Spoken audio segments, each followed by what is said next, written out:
Chapter 6. Goddess. 1:00 a.m. We were already at my refuge. The journey back had been made in absolute silence. I continued to think and replay what had happened countless times, trying to understand. There was something that eluded me. Every time I looked at her, I felt that the answer was there, within reach yet, as before, but especially now, I couldn't reach it. During the journey, her gaze always wandered away from me. If my silence didn't ask her questions, I believe my eyes were loaded with them. When we entered, she poured herself a glass of wine and went out to the terrace. I stayed. There was something about her that was different. I felt truly intimidated and had no idea how to deal with her. I couldn't know if she was who she claimed, but she was certainly someone very special, someone different. After some time, I decided to join her. She was looking at the sea. It was cold, but that didn't seem to bother her in the slightest. I had no idea how to approach her. "Are you all right?" I eventually asked. She remained with her back to me. Without responding, I ended up sitting down and waited. After a while, she finally turned around. "I'm sorry."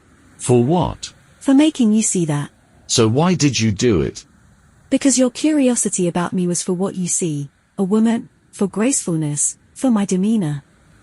It was for the little stories and clues I've given you so far. But I want more than that, you know.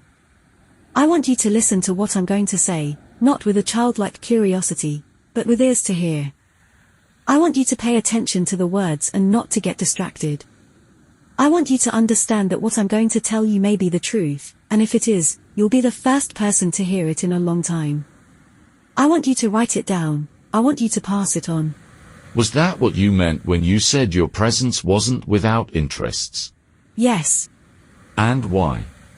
She took a deep breath before continuing. She turned back to the sea. I leaned against the railing next to her.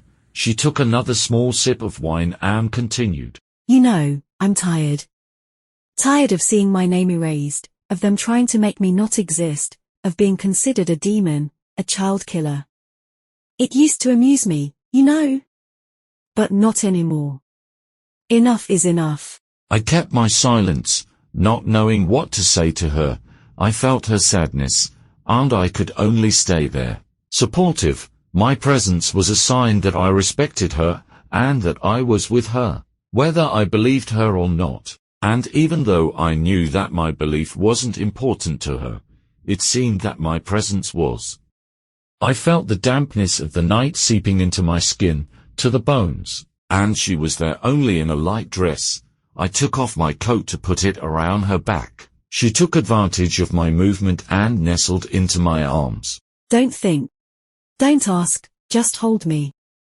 I touched her for the first time, felt her body against mine, enveloped her, and the strangest sensation took hold of me, a feeling that something in me was completed, a fullness, an indescribable peace. For the first time, I wanted to believe in her, and with this, I felt like prostrating myself at her feet and paying her homage. I held her even tighter, looked at her, tears streamed down her face, and I felt her pain within me. After a short while, she left my arms, wiped away the tears, took a deep breath, regained all her haughtiness, and I felt like I had witnessed something rare and precious, a moment of weakness from a goddess. "Let's go inside," she told me. "This cold is going to make you sick." She headed inside. "Come." She took my hand, I followed her.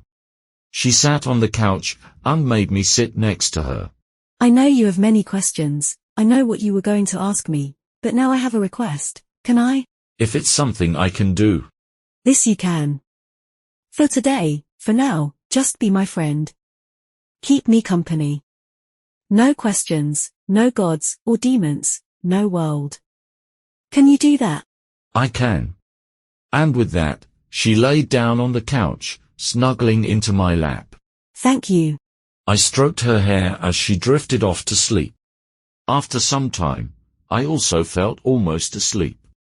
With some care, I managed to lift her and carry her to the bedroom, where I laid her down on my bed.